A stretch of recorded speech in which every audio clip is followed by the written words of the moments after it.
Hi, everyone. This is Leslie McGuirk as part of my Wayfinder series. I'm very excited today to talk with Dr. Q, one of the co-founders of the Indian Palm Leaf Reading Institute. And welcome to this series that I do, helping people find their way on this planet. And you are a master of doing that. And I'm very excited to have you here today. Thank you so much, Leslie. I really appreciate you having me on your show. It's an honor to be here. Well, I'm going to be sending this out to all of my clients and friends. I've told many people about my experience, and I just thought it would be great to have a full-blown conversation about this miraculous thing that you do for human beings on this planet. So I want to start by telling people how I found out about the Indian Palm Leaf Reading Institute. It was through a very good friend of mine who I totally trust. She's a very wise spiritual master herself. And she wrote to me and said, Leslie, you have to do this. This was one of the most amazing experiences. And I always instantly take what she says to heart. And I went to your website and I looked at it and I thought, okay, now this is weird. This is so strange. You mean to tell me that thousands of years ago, some Maharishis wrote about my life and put it on a little palm leaf that they scribbled words on, and many years later, thousands of years later, someone's going to find this and describe my life purpose. And I called her up immediately and I said, I love you. This is wonderful that it worked for you. But I said, I don't get this. I don't understand how this could possibly work. She said, trust me, just do it. So I went in being very skeptical and wanting to believe it, but I didn't understand how this could possibly work. But then your website was very compelling, and I got the little pad to put my thumbprint in order to figure out which bundle belongs to me. They have to match your thumbprint, which you're going to explain all of that in a minute. Yes. So as I was waiting for my bundle to be found, I started doing a lot of research, looking at your YouTube videos and trying to understand this process. And all of a sudden I became completely obsessed and thought, this is probably one of the most intense, beautiful things on the planet. I couldn't believe I had never heard of it before. And then I started getting very excited and wanting to find out how long is this going to take. And so I put in my deposit, which, by the way, you get your money back if they don't find your bundle. And I put it in March, and it took until the end of July. So by that time I had done so much research, was a complete believer, and was very excited. And then when I finally had the reading, it was quite extraordinary. And so I'm very excited to have you explain what this is. All I can tell you is that from my personal experience, it was completely worth doing. And the only thing I would say is that it's both the good, the bad, and the ugly. And when you're doing this, you always have to know that you have free will and you can change your destiny. No astrology reading or palm leaf reading can dictate your life. So just want to always put that out there to people. You agree with that, correct? Absolutely. Yeah. Absolutely, good. yes. No one's life is in stone, because if it were, we were just puppets, you and I and everyone else too. And I cannot believe that I'm just a puppet. We do have free will and choice, and we're here to make choices. That's part of the journey. Right, exactly. So let's start with the basic belief in the Palm Leaf Reading Institute, that there were Maharishis who lived thousands of years ago who were enlightened beings who basically, can you describe what they were doing and what this library of these bundles is all about? Sure, of course. You know, it's a big story, and it will take a while to explain it all, because it's a You big, have all the big, we need. big universe. There is a lot of wisdom and knowledge that goes into it, and it's not easy to become a reader. And a reader is a person who can decipher the code and give it to us. Legend has it that several thousand years ago, we do not know exactly when, because there is no written record, but let's say between 2,000 and 5,000 years ago, enlightened sages, we call them Maharishi, and Maharishi means great sage, sat down in meditation, meditated to the gods they knew at the time. Again, you need to look through the whole thing using historical classes. In what is now known as southern India, which is now a state in India, because India as a state is also not very old, called Tamil Nadu. So the state of Tamil Nadu, that's the southernmost state of India. The state alone, one state has 85 million people, so twice as big as California, just to give you an idea. It's also elongated like California, but unlike California, it's on the east coast of India. And Tamil Nadu is the only state within this big country called India that sticks out like a sore thumb, because they're distinctly different people. It's the only state that cannot communicate with the rest of India using the common language called Hindi. So when an Indian goes to Tamil Nadu, he's kind of like a foreigner too. So you don't necessarily need to be a white person or a Western person traveling there. Even within India, Tamil Nadu is distinctly different because they do not speak Hindi at all. It has political reasons why not. They only speak Tamil. So the rest of India does not speak Tamil, and Tamil Nadu does not speak in Hindi, so they would need to communicate in English, or rather English, heavy accented Indian English that is. So saga legend has it that 4,000 years ago, these rishis sat down in meditation, utilized the power of the gods they knew. There would be Shiva, his wife Parvati, Vishnu, you name it, to be able to tap into the Akashic records and download the information for an individual, for soul, which they then had put on palm leaves. Very smart approach, because at the time there was no paper. So what did they do? They utilized what they had in abundance. That would be palm trees, much bigger leaves than you might be used to from back home in the US. These are gigantic leaves, and they cut them into stripes, 10, 15 inches long. They're not standardized, an inch or two wide, and they were fresh. And then they used a sharp tool to etch the information onto the fresh leaf. No ink or something similar used. And when the leaf dried up, the message came through. When I came across this, and I need to tell you why I came across this, I realized that nobody in the West knows what this ancient wisdom is. Nobody in India calls it Indian palm leaf reading. We call it Nadi reading or Nadi astrology.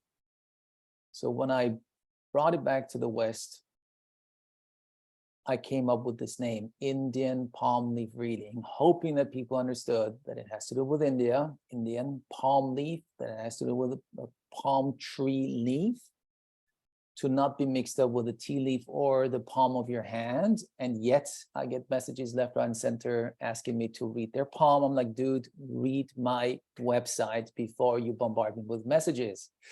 And then reading so that there is some sort of a message involved in it. So hence Indian palm leaf reading. But Nadi, that's how we call it in India, Nadi reading, Jyotish. So Nadi has several meanings. Nadi means seeker. So whoever gets a reading is a seeker, because you seek the message that was written for you. Nadi means leaf on which the message was written on. It also means pulse, representing life. But it also means the exact moment in time when the message is divulged to the seeker. Not a day before, not a day later, on that day. So that's what happened. They telepathically dictated the message that they downloaded from the Akashic records to their disciples, and they etched them on these leaves. And because it's very brittle, they had another grandiose idea: how can we protect them? So they used the bark of the palm tree and created books or bundles like this, which I now show you, because I guess this is just a YouTube talk, so there won't be just an audio version of it, so people can see what I'm talking about. So it's kind of like a book, and within this book or bundle, we have several leaves, up to 108, and 108 is a holy number in Hinduism. Throughout the centuries, of course, the number within the bundle dwindles, and now the average number is, 20 to 60, give or take, because they're very brittle. The fires and things get destroyed and lost and this and that, the other. So the average number is 20 to 60. And then they stored these bundles in archives, for the most part in southern India, because it's a distinctly Tamil thing, not an Indian thing, it's a Tamil thing. But over the centuries, of course, Tamils moved across India. So today you can not only get a reading in Tamil Nadu, and the hub, the core, the epicenter of Nadi readings is a town called Vaitishvaran Koil. And my brick and mortar office in India is very close to the hub, to the center. It's in the central parts of this big state called Tamil Nadu, about 5 hours south of its capital city called Chennai. And Chennai itself is a gigantic city of 15 million people. And that's at the northern parts of the state. And then you travel 5 hours south and boom, there it is. So now you have a geographical idea where it all happens. But Tamils then spread. You find Tamils in Sri Lanka, you find Tamils on Bali. So you can get a reading done also in other parts. To make things a little more complicated, we have Southern Indian Maharishis, and there were hundreds, not just one or two, but 18 of them we deem as the main Maharishis. And I brought this back from India. You can get this at temples in Vaitishvaran Koil. 18 Maharishis, we refer to them as the main 18. The guy in the middle is called Agastya. And Agastya, I guess your reading was with Agastya too, because he is the GP, to use a simple term. He wrote the most leaves, and he was more than just a Maharishi, quote unquote, just a Maharishi. He was more than just an enlightened human being. He was a poet and astrologer. He wrote a lot of things in his lifetime, a lot of wisdom. Hence, usually when you get your first reading, it is usually a leaf written by Agastya. So it would be considered Agastya's book. So this would be an Agastya book, because in one bundle, you have two things that are in common. One, it's always the same Maharishi who wrote the leaf in the book or bundle, and every single leaf in the bundle shares the same thumbprint category type, which I will explain, which means you are similar, your soul sisters, soul brothers traveling together in this book, but you're not related to them. It could be a person, I don't know, from France, a lady from Australia. They might not even have been born yet, and yet you share the same thing, your thumbprint category type. So these are Southern Indian Maharishis, but we have Northern Indian Maharishis too. Unlike the Southern Indian ones that wrote their beliefs in ancient Tamil called Grantha, which does not exist anymore. The Northern ones, and the most famous one of them is Brigu. He wrote it in Sanskrit, which doesn't exist anymore either, that language. So let's focus on the Southern Indian ones. That is where my office is in. These were written to help the seeker to create a better life trajectory for themselves. They were not written to make you feel good about yourself, that you're special or chosen, or God knows with whatever expectations you enter reading. That's completely incorrect, wrong. It's a raw reading. It can be sometimes very brutal. It's not sugar-coated. It's not, because the rishis at the time wrote it, and whoever gets a reading obviously heard the message to get a reading, is here to help you, to show you the water, to make your life trajectory that you're being given through your reading better. That is the main purpose, not to make you feel good about yourself. That would be a wrong approach. Very important. So, but allow me to go back a little bit so that you understand why I am doing what I'm doing, because I'm a white guy, in case you have noticed I'm not Indian at all. My mom's European, she's Austrian, my dad is Persian. And we all bear cross of a shape, form, or another. My cross is health. So, and I know that I've been in hospital more than most people. I know that. Maybe I don't look like it because it's high-end Botox that I use to continue looking sexy. And it's maybe my positive life attitudes, but believe me, I'm in pain now too. 10 years ago, I was in hospital due to a virus infection, which impacted my heart. And I was in the intensive care unit. And I thought I'm going to die again. And yet I survived and knocked on heaven's door. But whoever up there said, nope, you got to stay here and continue the journey. And that's the beginning of why I'm doing what I'm doing. But I got to go back even more so because I grew up very wealthy. My father is a Persian guy. We grew up in Iran. Although his background, his family are Baha'is, not Muslim at all. And Baha'is were persecuted, tortured, killed, imprisoned when the revolution in Iran happened. And some of you might be mature enough to remember in 1979, when the Shah of Iran had to flee the country, and then Ayatollah Khomeini came in, which meant for us, we had to leave, because my dad for sure would have been executed, and most likely the whole family.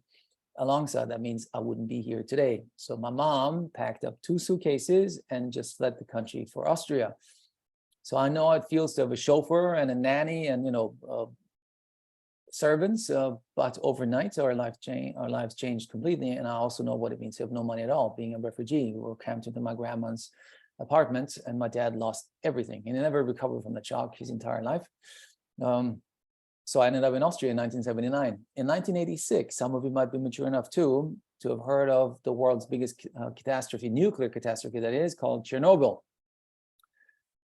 That was in April of '86. And because of that, and me living in Vienna at the time, the nuclear cloud traveled, a couple thousand kilometers and dumped its nuclear waste over Central Europe. And Austria and Vienna is in the heart of Europe. And that is why me, as a teenager, got cancer. You can imagine, I asked God, why me? I mean, why me? We just had fled Iran, we lost everything. I was barely, acclimating to the new environment we were in. And then I was diagnosed with cancer. 3 years in and out of hospital, 6 months as an inpatient. That's a very long time. And hundreds of needles up my veins. Chemotherapy, surgery, radiation, anyway, the whole 9 yards. At 19, they said, you're good to go. You're in remission. And so I said, God, why me again? Why did I survive? And the poor buggers that I shared the room with, I saw people die, they did not. So that is the beginning of my journey, where I realized, man, there is something out there that's bigger than us, that we cannot see. We just see the tip of the iceberg. I was very young and I was still a kid. And yet I knew that there is something out there that's way bigger than us. So I spent the rest of my life, ever since the time, trying to pierce that veil. I want to know what's behind the curtain that we cannot see. And I've done crazy things. I've spent a lot of money, time, energy on diving into and going as deep as possible into the rabbit hole. I've been with shamans in the Amazon, visited John of God in Brazil several times. I don't know, Reiki healing, Vipassana meditation, darkroom, the whole 9 yards, group therapies, any and all of it, because I want to know. And so 10 years ago, when I ended up in the ICU, and my girlfriends, that's the reason why I ended up in Hungary, because I met a gal from Hungary. I moved from DC, Washington DC, back to Europe, and I'm still in Budapest, by the way, in case you are curious where I'm located now. So come and visit us. It's a beautiful city, by the way. You will not regret visiting Budapest. In my humble opinion, it's maybe the most beautiful city that Europe has. And having been in the tourism industry for almost all my life, I've been almost everywhere in 100 countries. So when I say it's a beautiful city, you can trust that it is a beautiful city. She came to the ICU and said, I don't know this. We had a chit chat, and I said, you know what, babe, I think this has to do with karma, because I was in the ICU. I was in a delirious state. I had very, very, very high fever. And I forgot the Fahrenheit. Now it's 42 degrees Celsius, which basically you do not know anything anymore. You're just in a vegetative state.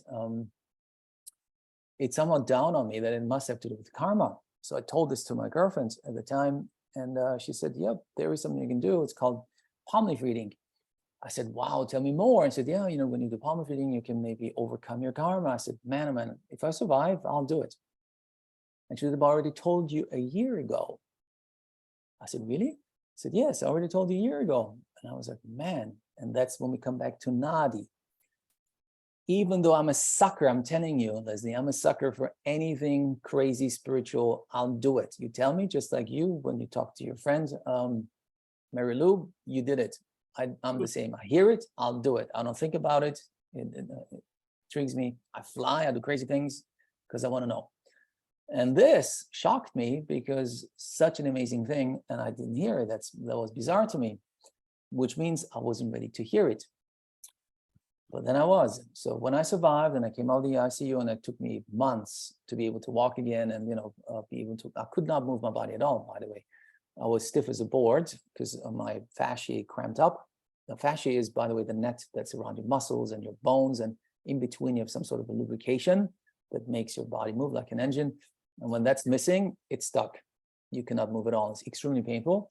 And my brother, funny enough, because I come from a physician's family, and most likely I would have studied medicine too, but 3 years in and out of hospital as a teenager cured me for life to ever set foot voluntarily in a hospital again. So I became an academic, hence Dr. Q is not a stage name. I'm not an actor. It was bestowed upon me by my friends when I got my doctorate, and they thought it's kind of cool, and it stuck with me. So for, I don't know, 30 years now, which gives away my age, I've this rather interesting nickname. So it's nothing to do with James Bond or Star Trek or so.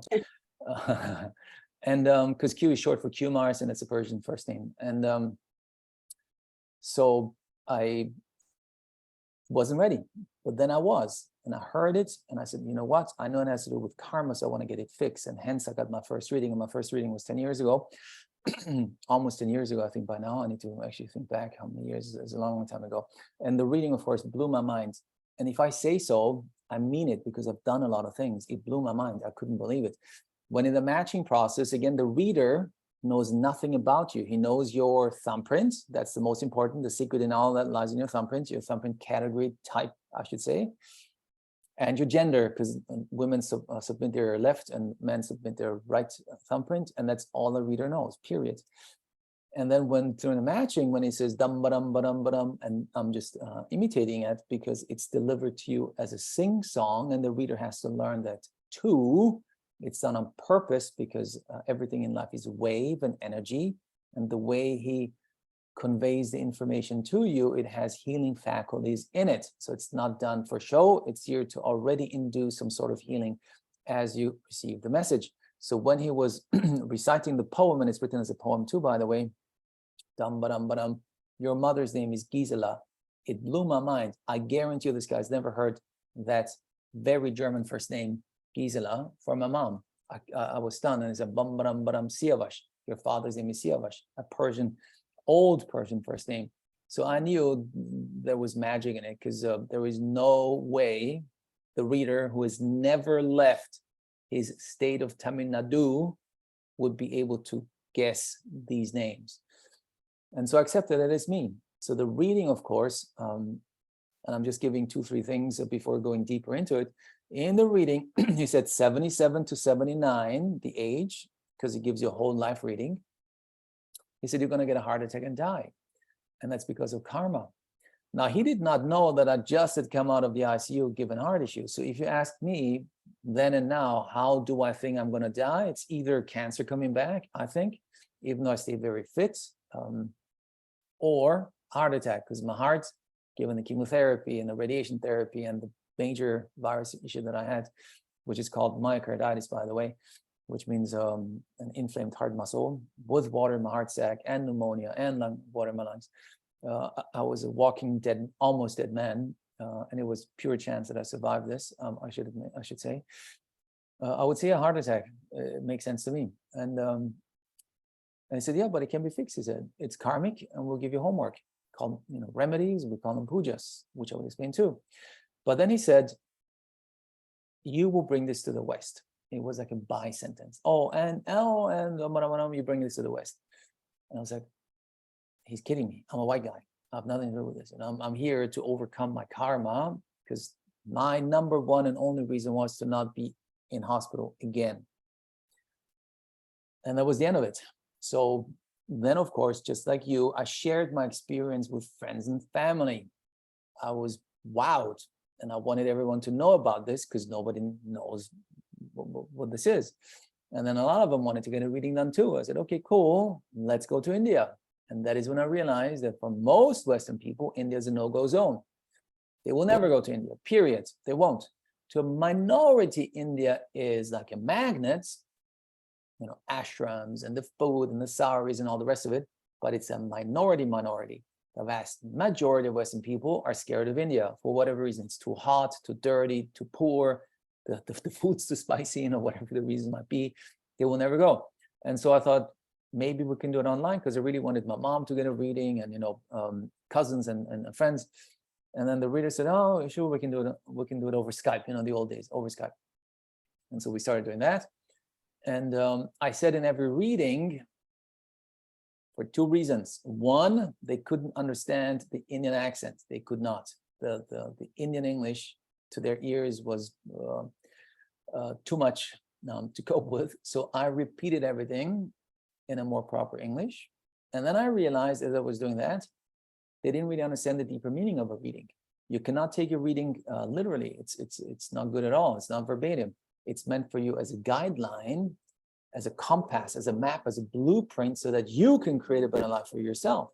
No one's life is set in stone. But in India, of course, it's a major cultural difference too. They deliver it to you for a Western person sometimes in a harsh way, not sugar-coated, matter of fact, that's the way it is. And then you go into a shock. It's like, oh my God, that's one block after another.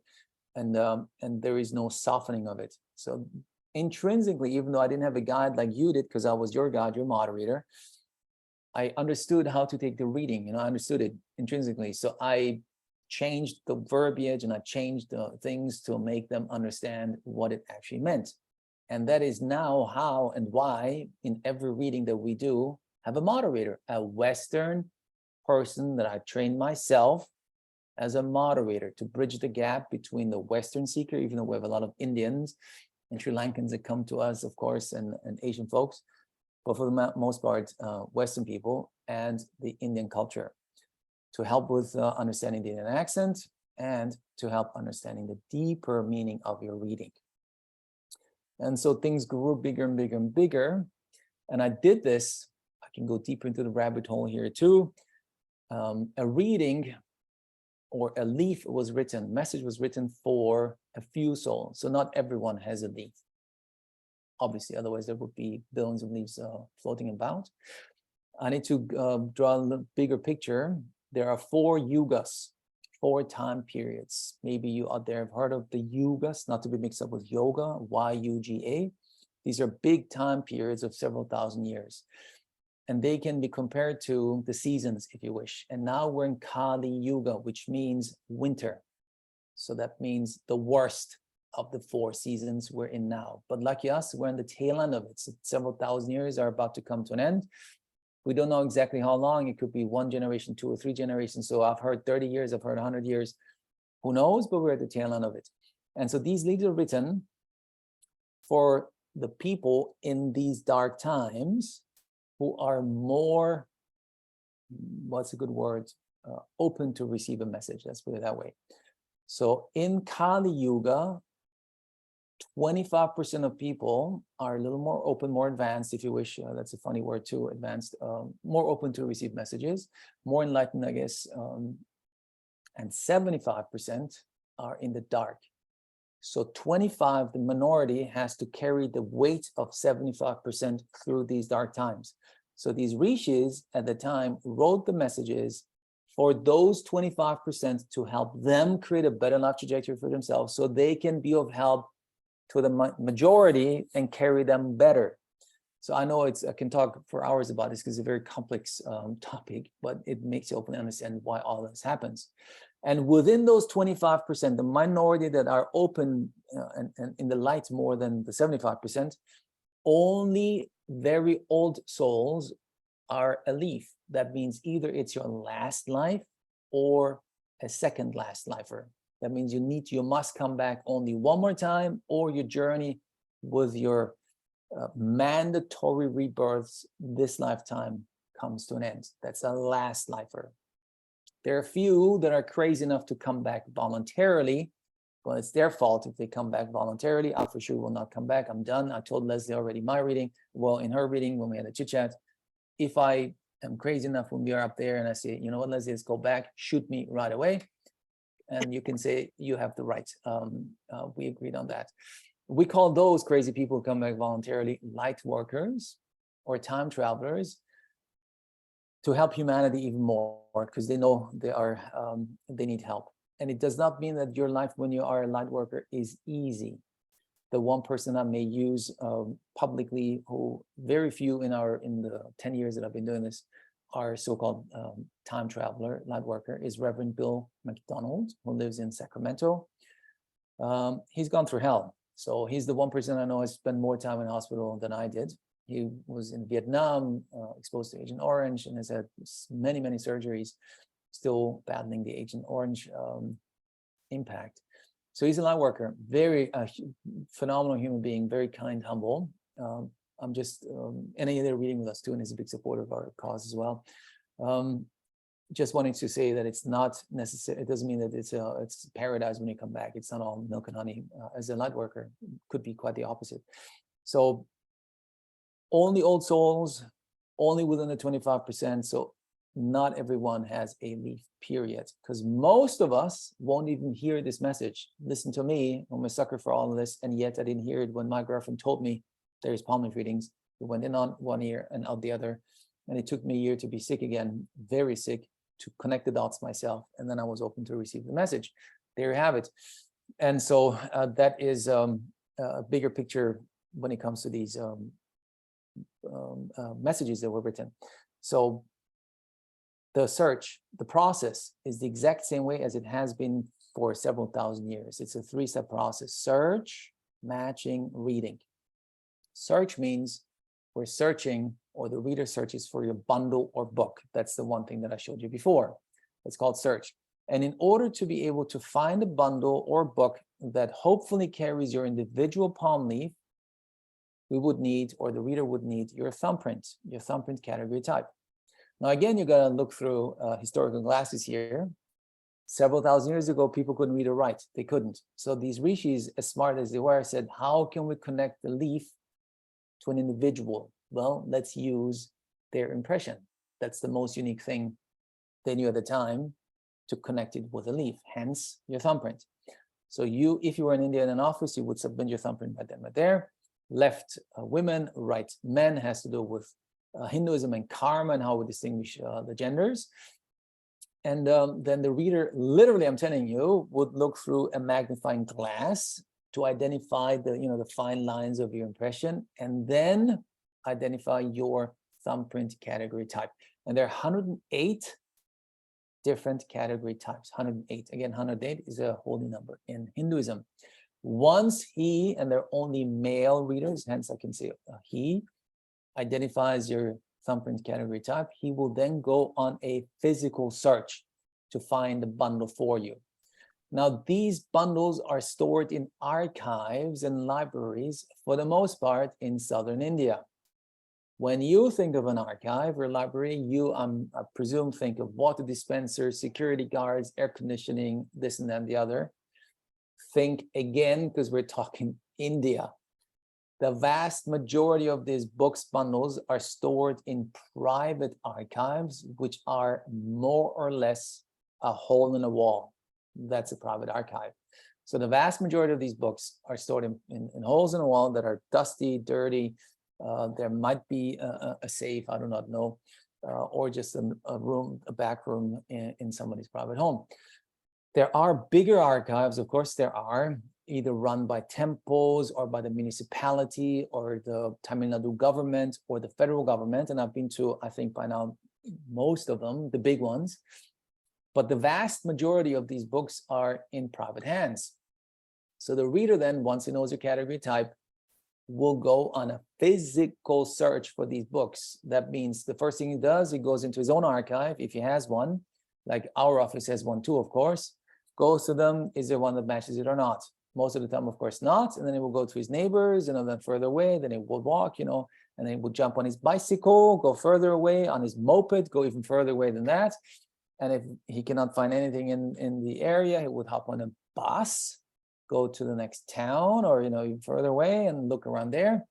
And if it still cannot be found, nowadays we have agents, brokers, if you wish. We will call someone 5 hours away and say, hey, do you have a bundle that would match this category type? And of course, these days it's much easier. They would say yes, and then they would ship it over to the office. So that's a physical search. And this search part, folks, because there's no computer involved, there's no register involved, there's none of that involved, takes months. It takes a while. Can it take one day? Yes, it can. Of course it can. If by chance we have a bundle in our office, he walks in and says, yep, perfect, found one, done. But the reality is the average search time is several months. You're going to be a little patient, 3-4 months, give or take. Can be faster, can be longer. But what we do, we search for 6 months from the moment the search starts, which means We need to receive good impressions from you. The reader needs to identify a category type, and then the search starts. We search for 6 months. And it's not a random 6 months. Leslie might already know, in our system, the energies change every 6 months. So you can be in an energetic cycle where there is no message for you, or you can be in one that there is one. So if within 6 months there is none, we'll give you the money back. Don't be, which is by the way $100, don't be shocked, stressed, depressed, angry, sad. It just means this is not your period. What you do is we start a new search in a new 6-month cycle, and then boom, it could be within a month, there is a bundle for you. So when he finds bundles, he brings them back to the office. If you're in India, he will call you and say, hey, come to my office because I found bundles for you. So search part came to an end, and now we do matching and reading. And matching and reading happens in one sitting. Either you are sitting across from the reader in the office, or in our case, which is way more convenient, I'm telling you, because we receive emails left, right, and center. Oh, it would be so much more romantic doing it in India. I said, man, my friend, I think you have no idea about India at all. I go to India all the time, and it's anything but romantic. It's hot as hell, humid as hell, mosquitoes left, right, and center, and they use incense to almost kill you with it. And I had chemotherapy, and I'm extremely sensitive to any extreme scents and smells. I almost died in the office, because they burned like 20 of them, and I could hardly see the reader. And I didn't have a moderator like you had, holding my hand. I had to focus on what he was saying. Heavy accent, the smoke, and the constant ringing, ding, ding, ding, ding, ding. And I had to scribble things down. So very different experience to this setup where you are at home, sipping your cup of tea or coffee in the morning or in the evening, have air condition or heating, depending on when you do it in the year. And there is no noise, there's a mosquito, none of that. So this is way more relaxed than the real deal, quote unquote. So matching and reading happens in one session, in one sitting. In our case, as I explained to you, there will be 3 people: the reader, who only speaks Tamil, the interpreter who interprets Tamil into English or heavy accented in English, called English, and we have a moderator that I personally trained myself to help you throughout the whole process. So the moderator holds your hand from the beginning to the very end.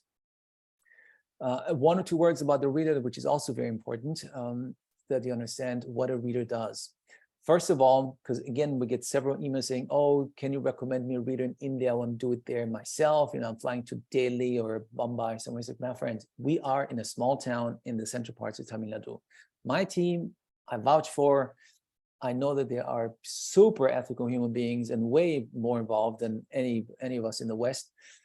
But at the same time, I know there is a lot of fake stuff going on in India too. So I can only vouch for my little group of people that I have. So if you go to India wanting to experience the real deal, please go and good luck with that. But be aware that 80%, and I'm not exaggerating, are fake. If not fake, they just do not know exactly what they're doing, because it takes 7 years for a reader to become a reader. Not easy at all. He has to study ancient Tamil called Granta. It's similar to modern Greek and ancient Greek. A modern Greek person does not read, write, or understand ancient Greek. They go to university, get a university degree to be able to understand ancient Greek. So the same thing has to do with modern Tamil and ancient Tamil. Modern Tamil roots in ancient Tamil, but it's a different language. So that's 1. 2, because the leaf refers to planets and stars, and you, Leslie, being an astrologer, you understand that. They use the symbols on the leaf. It's not an astrological reading at all. It's a nadi reading, but it connects to the planets because the planets have an impact on us. Hence, the reader has to study all of Vedic astrology, all of it. He's a fully fledged Vedic astrologist. All of it as part of his 7-year term to become a reader.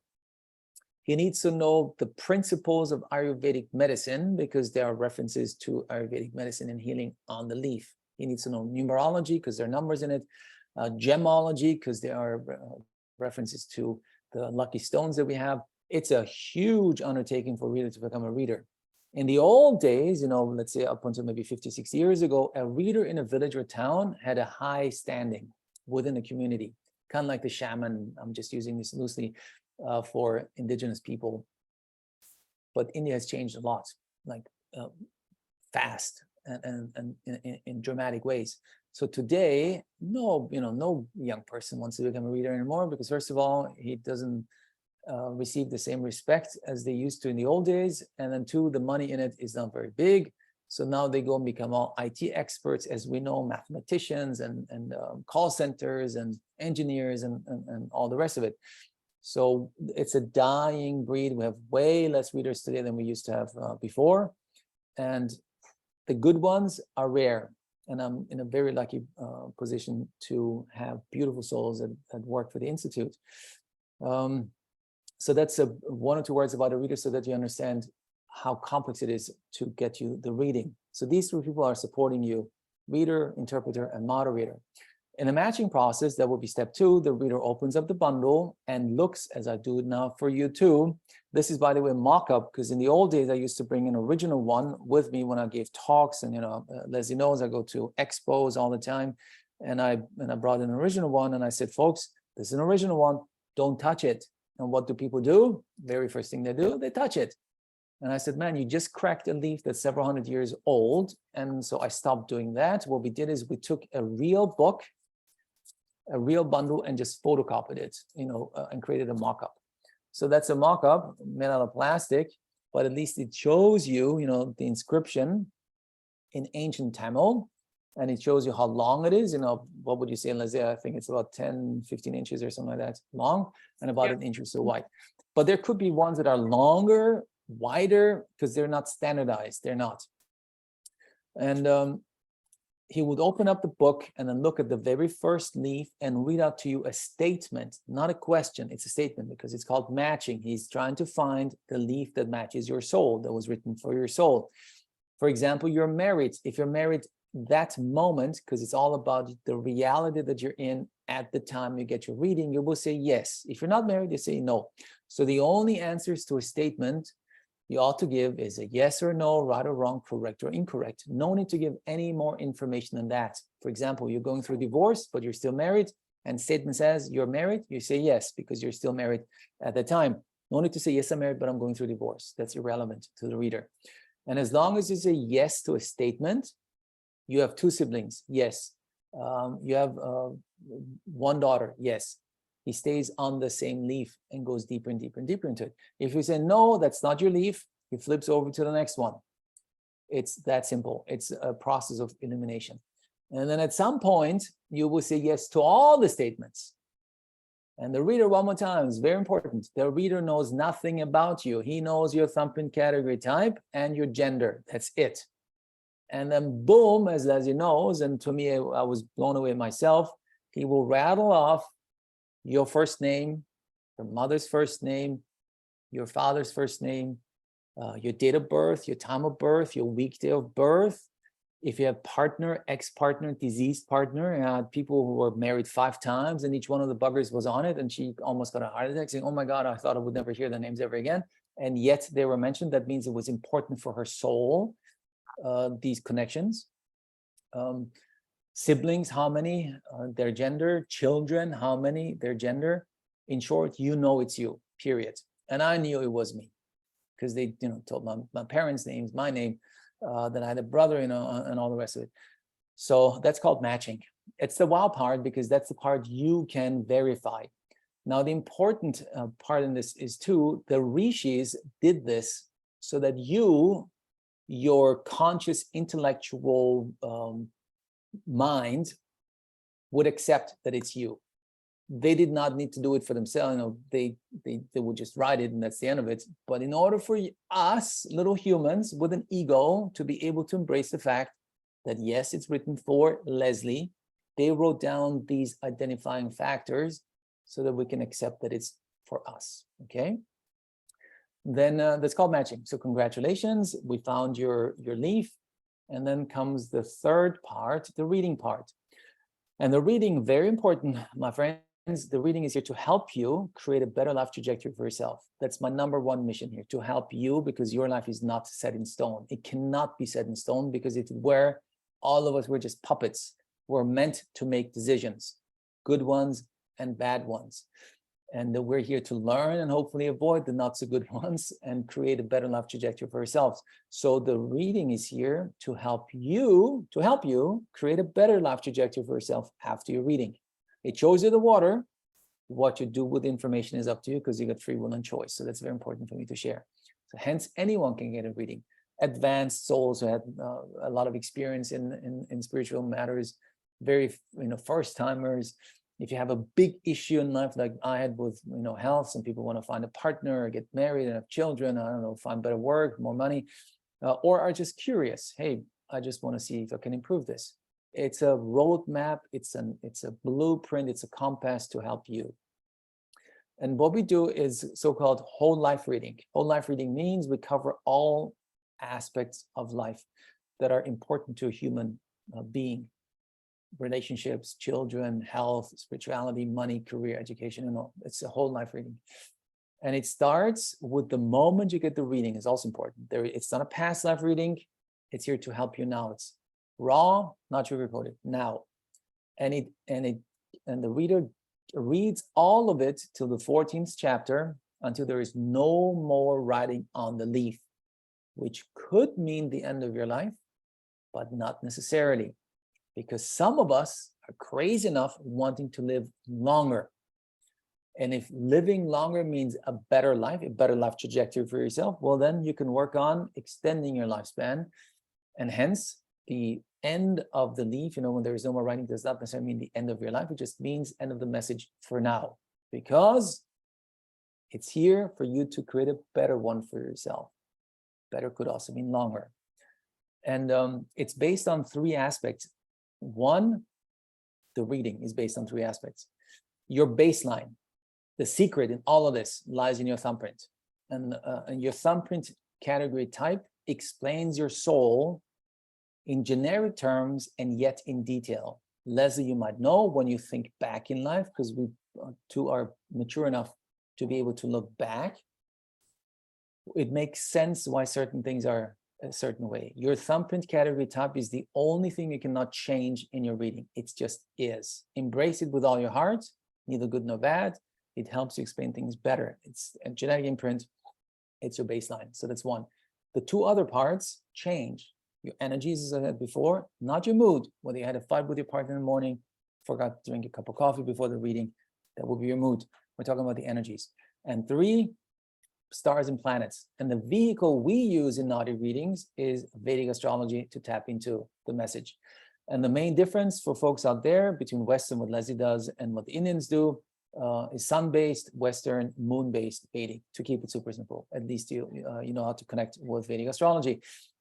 So based on these three, the reader looks at the leaf and decodes it and gives us a possible life trajectory from the viewpoint of today, looking into the future until there is no more writing on the leaf. And it tells us the good, the bad, and the ugly. It's not meant to make you feel good about yourself. What does good mean? Good means an opportunity, a window of opportunity. Between the ages of 37, 39, it's a good time to move, to get married, I don't know, to expand your business, to change your business, whatever, good period. What you do with it is up to you. He shows you the water, says that's a good time to do X. That's good. If it's bad or ugly, that means he identifies a block in your life. Embrace that with all your heart, my friends. Embrace it, because it's a blessing in disguise. Up until the reading, you also had blocks. You might not have been aware of them, but you had them, kind of like a blind person walking through a forest and hitting a tree because you don't see the tree coming, right? Now the reader tells you there is a block, a health block, a relationship block, and whatever block there might be. The good news is that for every block identified in your reading, you're prescribed a remedy, a puja. So the rishis said, we help you identify your blocks, and at the same time, we will prescribe to you what you can do to help fix it. What you do with it is up to you, but we show you what you can do. So while the reading shall not be taken verbatim, that would be a big mistake, as a guideline. If you like the trajectory, you still need to do something to be able to make this reality for you. It just gives you trajectory. And if you don't like the trajectory for whatever reason, well, then we give you the tools, the pujas, to help you navigate your ship in the direction that you want to travel to.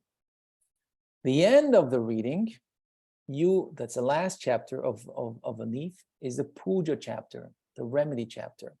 Now, puja literally translated means prayer ceremony or ceremonial act.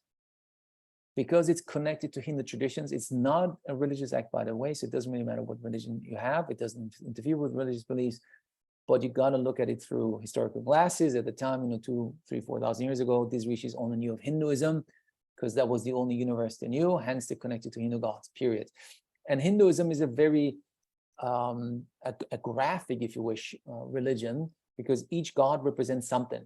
So you always address a god to help you with X, relationship, children, overcoming blocks and so forth. So the pujas, unlike the reading, must be taken verbatim. And that is your way of showing the universe that you're serious about change. So in Western terminology, I translate puja as an energy shifting exercise. So if something in your life is going well, that means relationship is wonderful, or money comes to you easily, or I don't know, you're fulfilled in your job, that means your energies, and that's a sine curve, which in mathematical terms means the most perfect curve there is as close to it as possible. So you're attracted, it's all good, no worries. But if it's screwed up, some of them could be very screwed up, far removed from being a sine curve. The bigger it's removed from sine curve, the bigger the issue is, in my case, health. Then the pujas help you streamline it again to bring it closer to the sine curve so you can attract different energies and hence a different reality into your life. And it's your way of proving to the universe that you're serious about it. Hence, you must follow directions, the prescribed pujas, exactly as prescribed. No wiggle room. They're not intense. They don't take up a lot of time, but you got to do them at the exact time as prescribed. If I may use to maybe shed some light on this, I read a book decades ago, and then several times, called The Autobiography of a Yogi by Paramahansa Yogananda. Maybe you've heard of it, maybe you've read it already. Great book. It was fascinating to me because I read it, I don't know, first time 30 years ago. And it talked about saints all the time. And to me, being half Baha'i and half Catholic, being raised in a Muslim country with Jewish background, it's like saints everywhere. That was odd to me. I couldn't quite understand. But in this book, The Autobiography of a Yogi, Paramahansa talks about, he had several gurus, but one of them, when he was a teacher, was a healer. He could heal people from the craziest and most dangerous diseases. He would, they would travel together to these villages, and I'm using my own words here because I forgot exactly how I wrote it in his beautiful English. They traveled to these villages, and the villagers would line up just to see the guru, and he would bless them, and they're healed and they go away. And cancer, leprosy, you name it, very dangerous diseases. But his guru would give him crazy homework.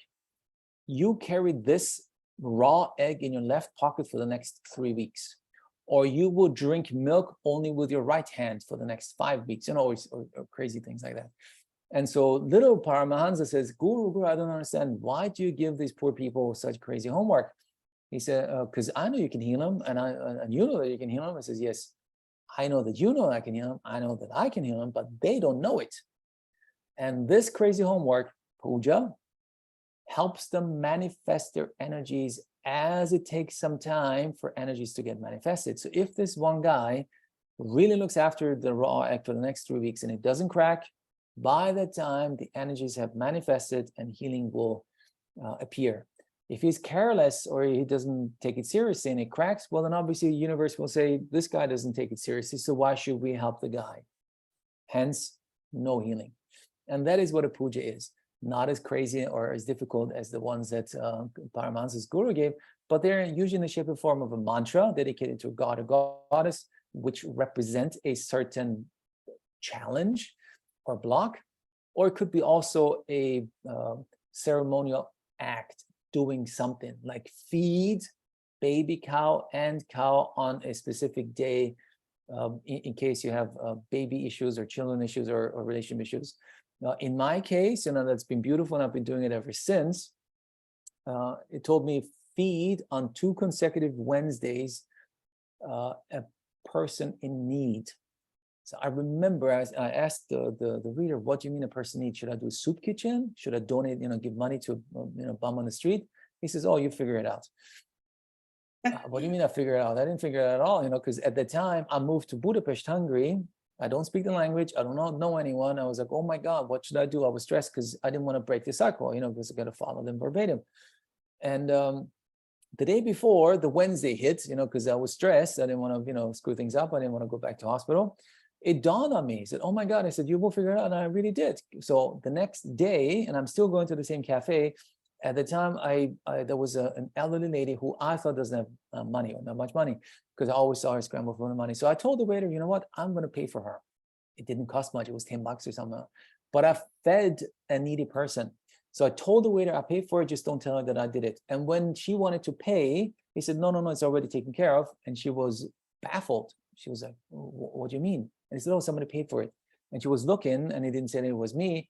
And just to see that surprise and the disbelief in her face made me so happy. You have no idea. I was like, oh my God, this is a beautiful exercise. So the next week, I couldn't wait for another opportunity to show up. So the next week, by chance, I was in another cafe, another young couple fighting, being in line for coffee. They were just, not fighting, but nagging, blah, blah, blah, blah, blah, what couples do, young couples. So I stepped ahead and paid for their coffee. And I gave it to them.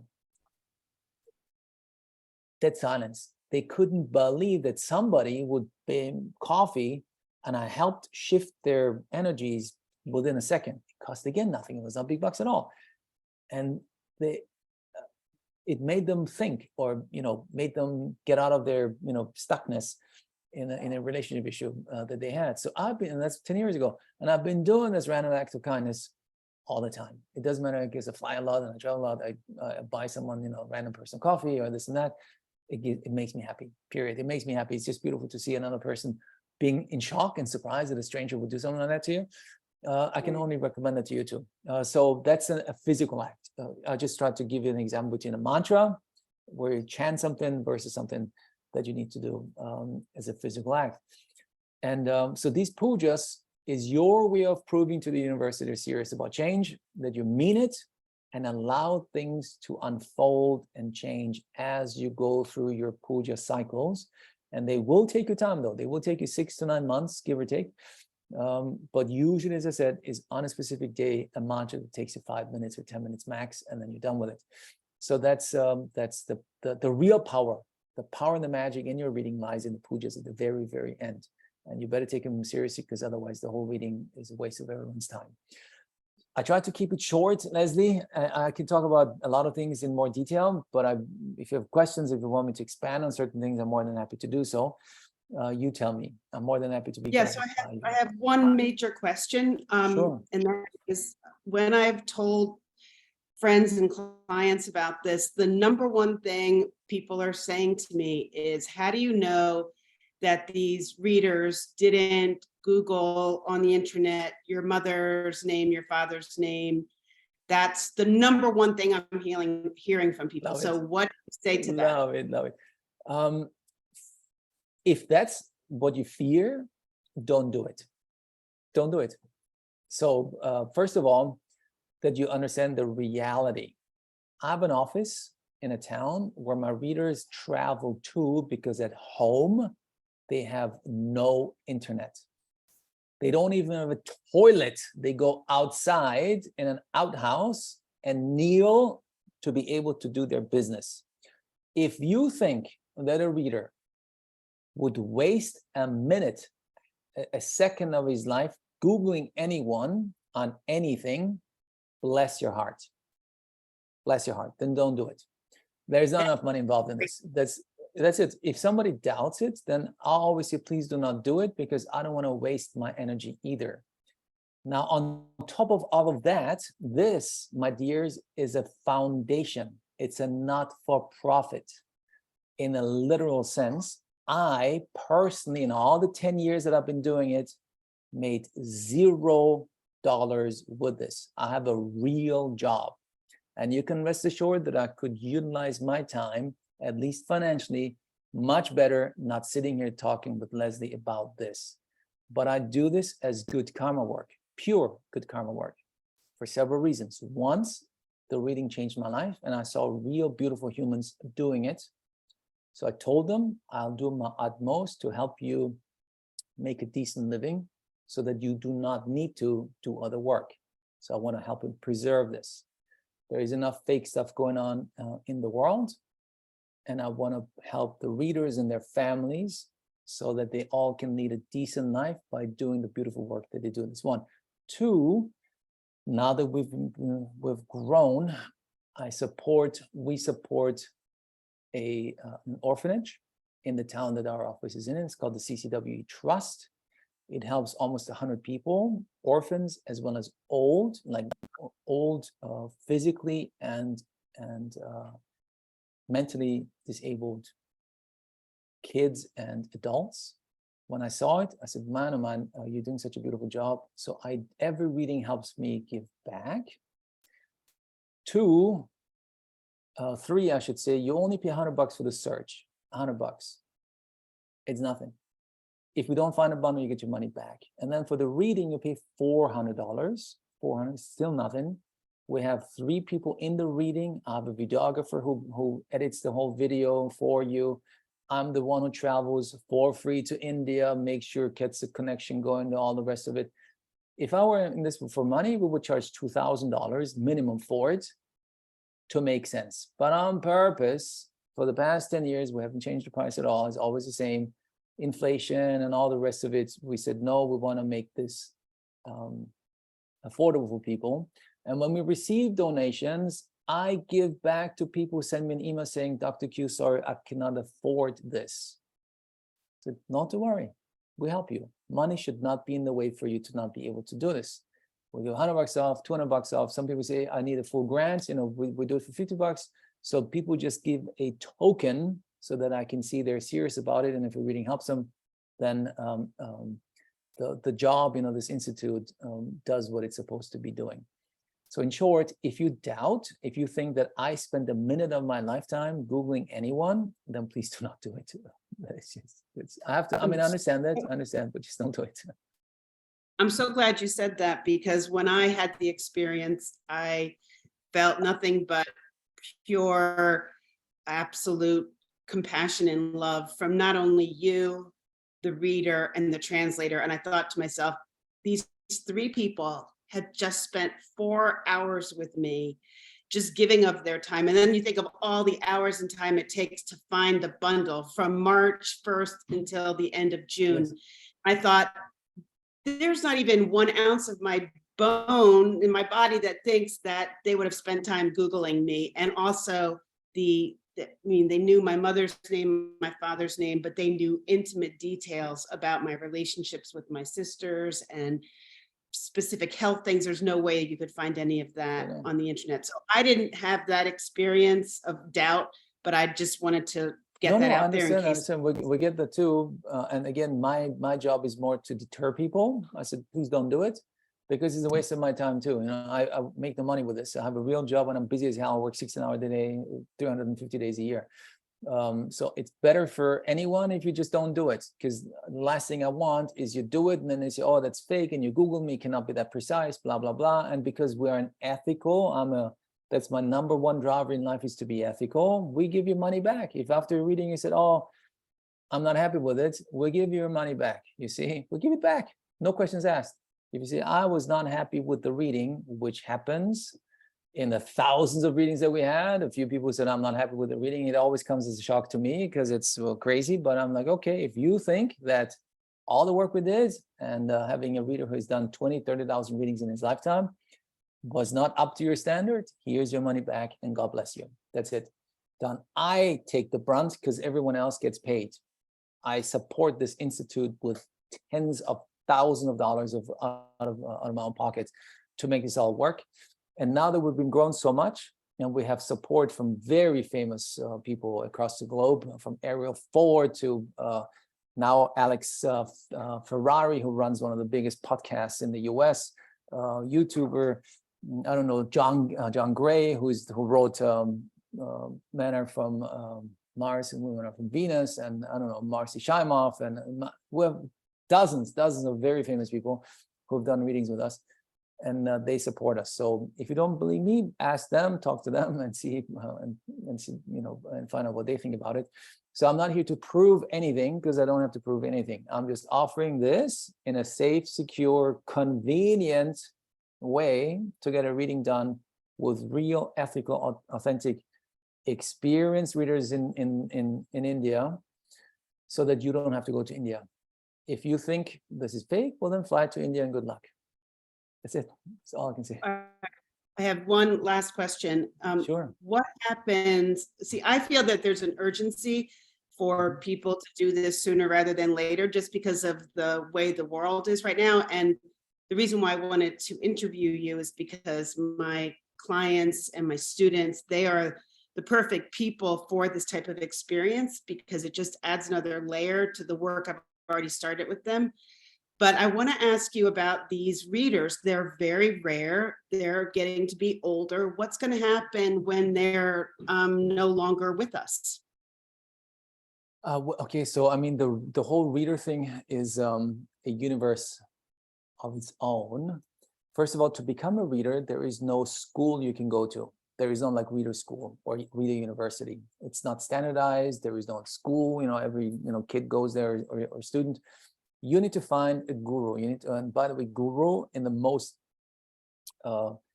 traditional way, meaning, because the word guru has been abused so much in the West, means a teacher with original thought. That's what guru means, okay? It has many meanings, but that's the meaning that we use in our institute. A teacher with original thought. And we have a guruji as the head of our reader team, and all the other readers in our team are swamis, which means advanced teacher readers. But in a team of readers, only one may be a guruji, because that's out of respect, and that's just the way it is. We have one, and then everyone else is an advanced reader with 20,000 readings under the belt too. So a reader needs to find their own a guru. They submit themselves to them if you're an outsider, because usually the wisdom is passed on from great-grandfather, grandfather, father, son, grandson, and so forth.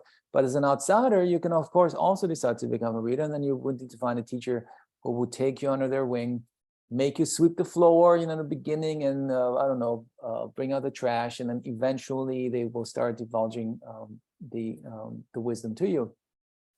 There are the next generation readers, there are. So I'm not so worried that we won't be able to find authentic, ethical readers in the future. It's my personal biggest challenge in this is actually to find good interpreters. An Indian who is spiritual, because not every Indian is spiritual. People think, oh, every Indian is spiritual and every Indian does yoga. There is not one single yoga studio in India when I travel, not one. It's very hard to find a yoga studio, I'm telling you. And I do yoga all the time because of my stiffness and my pain. So when I go to India, it's not so easy for me unless you go to the touristy areas, Goa maybe, or then you find plenty of them because they cater to the West. But so to find an interpreter is very hard for me. They need to be spiritual. They need to love what they do. They need to give up a quote unquote regular career and submit themselves to the spiritual experience, and then have good enough English to be able to communicate in a way that a Western person would understand you, and still have a moderator, which is another bottleneck, because I train every single moderator myself to be able to not only understand the Indians, but also to understand the deeper meaning of the readings and be able to help and support every seeker. That's a bigger challenge, because when you talk to an Indian, even though their English is almost non-existent, they think they speak an awesome English. I was like, man, are you serious? You're hard to speak English. But because it's a one-eyed guiding, leading the blind, they think their English is phenomenal because they're one of the few who speak English. And that is, so I spent an enormous amount of time and money and energy getting their English a little westernized and vocabulary expanded. And, we do trainings, online trainings to how to pronounce a word, not to say children's, because it's children and a child, all these things that are, to them, children's is proper English. That's how they're being taught in school, children's. So yeah, maybe in India, Indian English, but not in Western English. That's not how it works. Or if you go to a regular restaurant, it's called a non-veg. Oh, it's a non-veg. They just say non-veg. And a Western person has no clue what non-veg means. So I need to train them. Look, nobody in the West knows what non-veg means. To them, a normal restaurant is a vegetarian restaurant, because that's the vast majority of Southern India are vegetarians. You need to seek out and find, and it's hence advertised as such when you're there. We are a non-veg restaurant, which means we serve meat. So that's the cultural difference. It's the language, the pronunciation, the words. So that is, to me, behind the scenes, doing the behind the scenes work, a much bigger challenge than finding ethical and wonderful readers, because that's the reason why it's not so hard. I mean, it is not easy. You cannot just walk into even Vaitishwaran Koil, which is the hub of readings, and you will find a reader office, like 200 of them maybe, is it's all based on honor. So if a reader introduces to our little team a new reader, he knows he would lose his face if that new reader is not ethical, knowledgeable, and can do what this reader says he can do. And the other reader would not lie, because if he betrays the guy who brings him into the system, he would lose face too. So thank God we're like in an honor system, in an old archaic, non-verbal, not written system, where it plays a big role if somebody introduces someone into a system. And so finding an ethical reader is the least of my challenges, believe it or not. The organizational stuff around it is much bigger. Interpreters and moderators and I don't know, IT stuff and accounting and legal stuff and you name it. I mean, anyway. So the Western things are a lot bigger issue than finding a reader.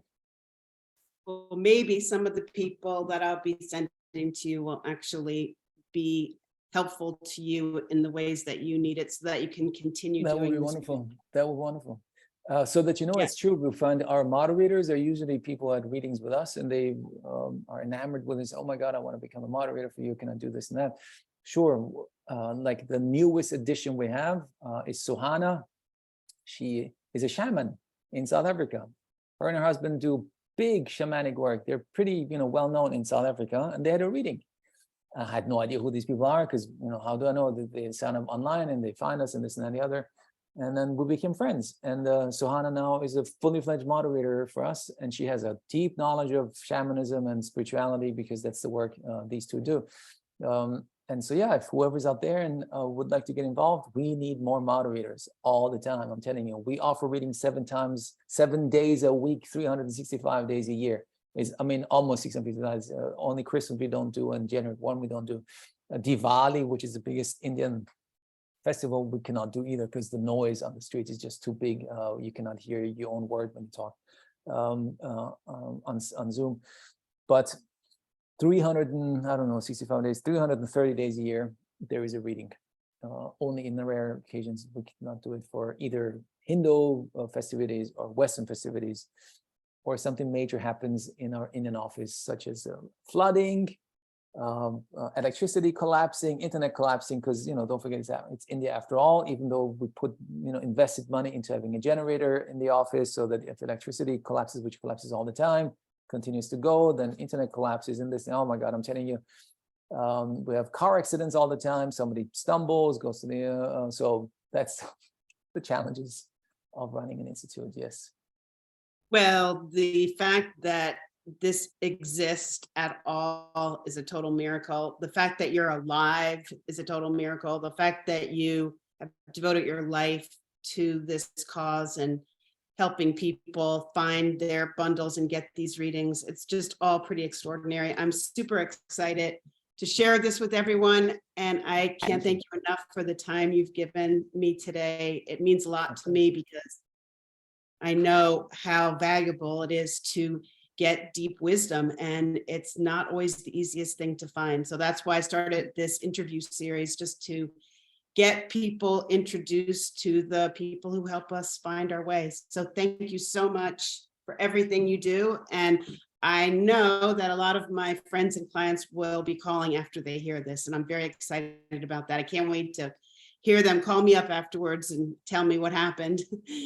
Thank you. Yes. Yeah, you can find us on social media. Our website is indianpalmleafreading.com, indianpalmleafreading.com, Facebook, Instagram, LinkedIn, Twitter, all the nonsense that I hate, but we need to have it. I'm not a big social media person. YouTube, you can go and watch actual readings on our YouTube channel. So people That's very useful. I did that too beforehand. I needed to understand because the whole thing is so different. And I watched several full readings, and I thought it was quite extraordinary. I think that's a very useful thing for people to do. So yes, it is. Ready for it. Cool. All right. Well, great. Thank you so much. And we will be in touch, hopefully, with many, many people calling you. Wonderful. Thank you. Comes from the heart. All right. Really appreciate it. Thank you so much. Bye-bye. Bye.